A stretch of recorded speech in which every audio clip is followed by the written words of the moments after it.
Stephen, I want to start with you.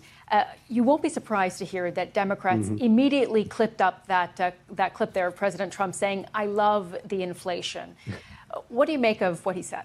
What I appreciate about Donald Trump is that he is aggressively unconcerned with political popularity. He's not running for re-election, and he has been doing the right thing as he sees fit when it comes to stopping Iran from achieving its nuclear ambitions in the Middle East. And so when he says to the press, like he did today, that he loves the inflation numbers, he's not bothered by them, he is communicating to the press, one, like, you can't actually try to pin me down on this.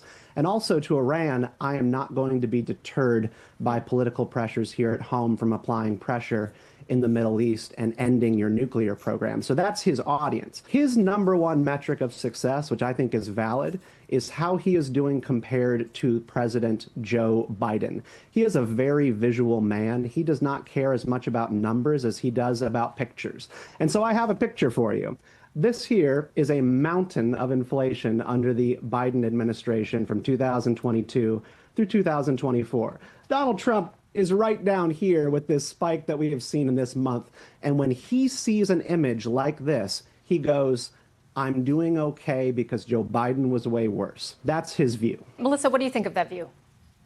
Well, I think that Trump's comment on saying that I love the inflation at a time when millions of Americans are struggling, as we heard in the first report, with inflation and the cost of living is just an incredible, I can't believe it, a thing to say. And I actually think that it's important to know Americans tell us that the top priority that they want the president and members of Congress to focus on is bringing inflation down and lowering the cost of living. Out of a whole host of issues, when we ask them about that, that is their top priority. So the president is not focusing on that. Trump may say that he loves inflation, but the reality is that everyday Americans are being crushed by it.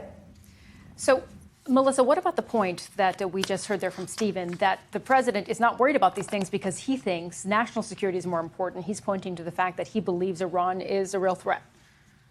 But the reality is this, that's not how Americans see it. Americans' top priority is lowering the cost of living, improving jobs in the economy, and what they perceive as Trump and Republicans in Congress' top priorities are foreign conflicts and immigration. So what we see here is a complete and total mismatch in the priorities that Americans want Trump to focus on, the priorities that he ran on. I think he was elected in 2024 because he said he was going to lower those prices on day one, and that is not what we have seen happen. Melissa is right in that that is not how Americans see it. She's absolutely correct. Americans tend to want something for nothing when it comes to the economy, when it comes to foreign policy. And I don't mind saying that when Americans tell you, by and large, 3 out of 4, that they do not think Iran should have a nuclear weapon, they are often not actually thinking about what kind of costs that might carry in terms of military commitment. Stop the nuclear program in Iran, but also we're never going to have higher gas prices and beef prices at the grocery store as a result of fuel.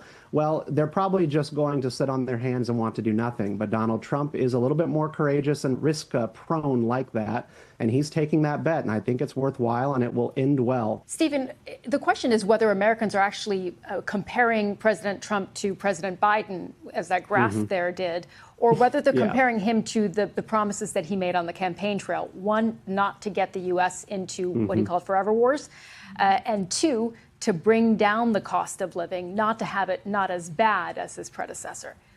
Yeah, well, you know, I was just driving to get gas here today. About a month ago, it was $4.80 in Northern Virginia, scratching $5, and today it is about $3.83. So these things do fluctuate, and it happens to be the case still that this is the richest and most prosperous country in the world.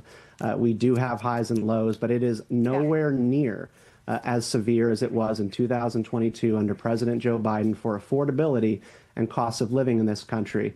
So, you know, this is not a forever war. We've been doing this now for about 3 months. It's longer than I thought it would be. But I will tell you, it would have been way longer if we ended up having a nuclear Iran in the Middle East, and then they can close the Strait of Hormuz anytime they like because they are a nuclear state. The president saw that coming, if we are to believe the intelligence reports, which is, of course, a major question. And he said, no, we're not doing that. And that is the right call.